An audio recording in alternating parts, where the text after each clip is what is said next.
Donc Revit permet la quantification de tous les éléments de la maquette, toutes les catégories, tous les objets, ou même des choses qui ne sont pas des objets. Toutes les informations de la maquette peuvent être répertoriées dans une nomenclature. On peut les quantifier et les extraire aussi de la maquette. Donc c'est ce qu'on va voir ici avec les espaces, c'est que ces informations-là, on peut les extraire dans un tableau, qu'on peut après envoyer sur Excel par exemple, ou même on peut l'utiliser pour le garder dans notre projet et effectuer des modifications sur cette nomenclature. Donc c'est ce qu'on va faire tout de suite. Donc pour créer une nomenclature des espaces, on peut soit passer ici par nomenclature dans l'arborescence, faire un clic droit, nouvelle nomenclature, ou sinon vous l'avez aussi dans l'onglet vue, nomenclature, nomenclature et quantité.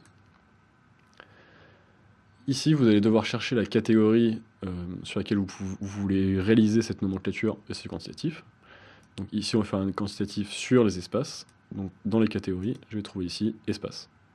J'aurais pu aussi filtrer sur génie climatique pour avoir moins de catégories affichées.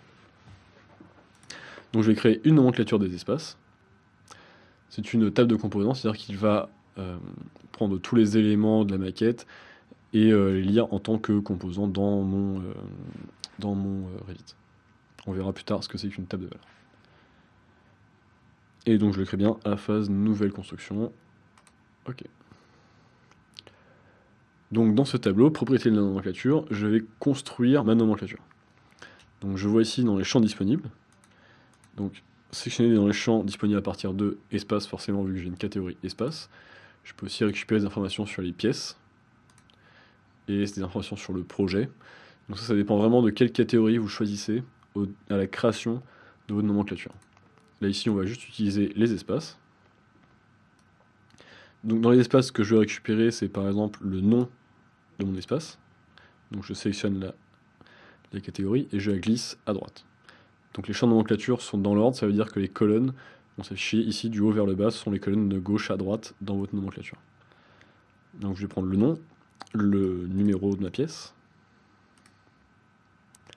par exemple, la surface de la pièce,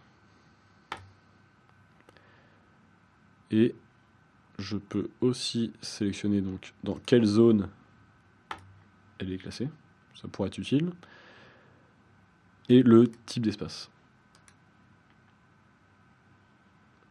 Donc par exemple si je fais juste ça, genre je vais mettre la zone avant le nom et le numéro,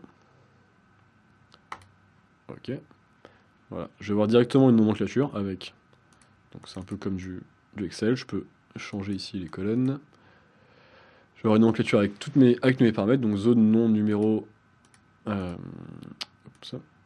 numéro, surface, type d'espace,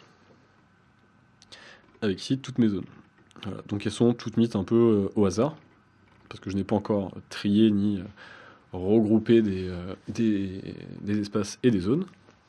Donc c'est ce que je vais faire tout de suite. Donc, quand je reclique ici, par exemple, dans les propriétés sur champ, dans modifier, je vais retomber sur les propriétés de la nomenclature.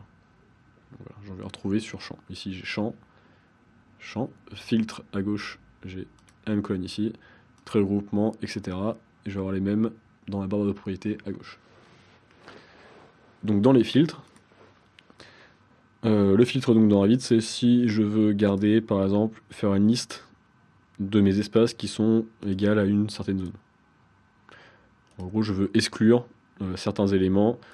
Donc c'est des filtres comme ce que vous avez sur Excel, c'est du classique, c'est des valeurs, un paramètre qui est égal ou commence par, est plus petit, plus grand que, etc. Et ici vous pouvez taper, donc si c'est égal, il va chercher les valeurs qui sont disponibles dans le projet. Et après vous pouvez utiliser des contiens, commence par, etc. Donc pour l'instant, dans celui-là, je vais le laisser tout en filtre. Et je vais venir trier maintenant ma nomenclature. Donc je vais faire étape par étape, comme ça vous allez voir les modifications. Donc, premier temps, je vais trier, c'est-à-dire que si je veux le trier, avoir toutes mes zones, avoir des espaces triés par zone, par avoir CTA1, CTA2, CTA3, etc. Je peux le faire ici, trier par zone, donc en valeur croissante. Ok, voilà. Donc immédiatement, il m'a réarrangé mes espaces et mes zones pour avoir ici tout classer en chauffage central, puis CTA1, CTA2, CTA3. Donc cette nomenclature est maintenant triée par zone. J'ai bien toutes les mêmes zones, tous les objets qui sont ici regroupés dans l'ordre par zone. Ce que je vais faire par exemple avec Revit, c'est faire des modifications maintenant. C'est si je veux modifier les noms des espaces, je peux cliquer dessus, comme j'ai fait tout à l'heure avec l'étiquette, et venir le modifier ici. Donc si je change cette celle-là, instruction 101,